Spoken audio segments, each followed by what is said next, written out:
Ladies and gentlemen, how's it going? Once again, I'm Nev from Nev's Tech Bits. Today we're going to do a little bit of a show and tell of a Lenovo ThinkStation 330 second generation. As you can see on the inside, we got spot for 2 cards. We got the P100 card on there. You can slam another one in there. We got the power supply. We got 260 watt max on there, so we don't have maximum power. We got 3 USB, USB-C, headset, microphone in on the front, and then SD card reader. Looks like we have an optional port at the top right there for a CD player, and then we have a gray wire here that'll be for the Wi-Fi. Interesting, these days we're not including CD players, but we are including wireless.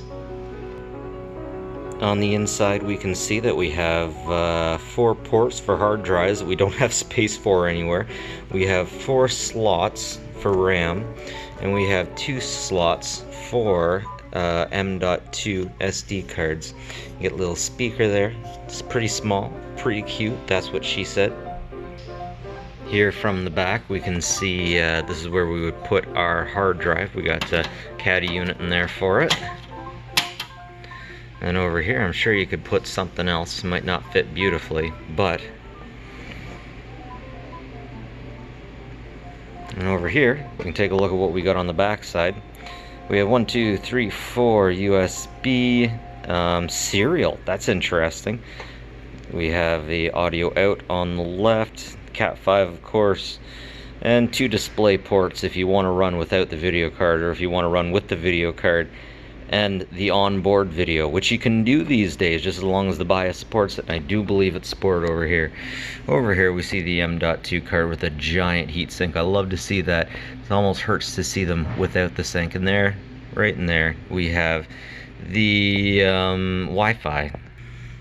This one has super itty bitty hookups, and they got that plastic piece so they can't fly off for no reason at all.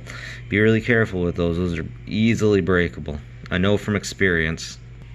Okay, so interestingly enough, directly on the board we have a display. Maybe that's for troubleshooting and whatnot. And interestingly, here is the CPU fan. It's all in one. Interesting.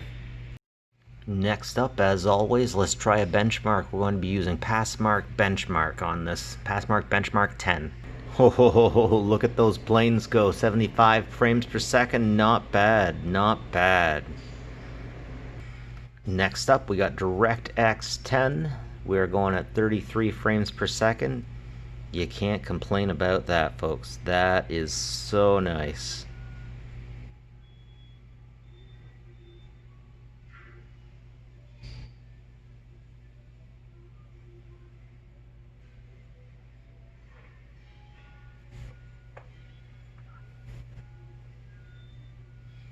.66 frames per second.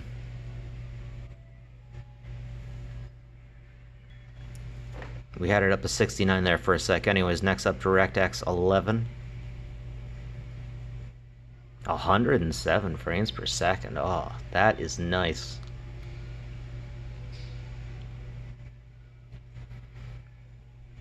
Those space jellyfish looking nice and smooth.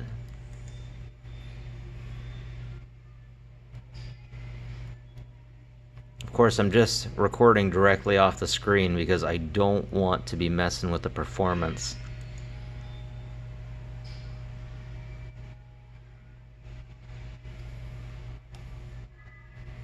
Next up, of course, DirectX 12, and oh man, she's looking smooth. That looks nice. 23 frames per second, not bad.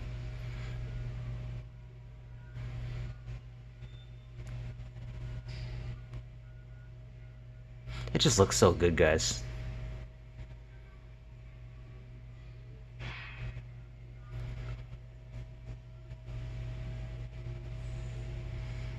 Oh yeah, and I'll come on back when we're at the finish of this.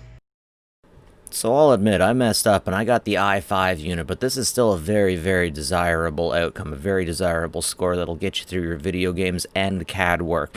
This is faster than the Lenovo Legion 7, and it's almost as fast as my i7 first generation 330.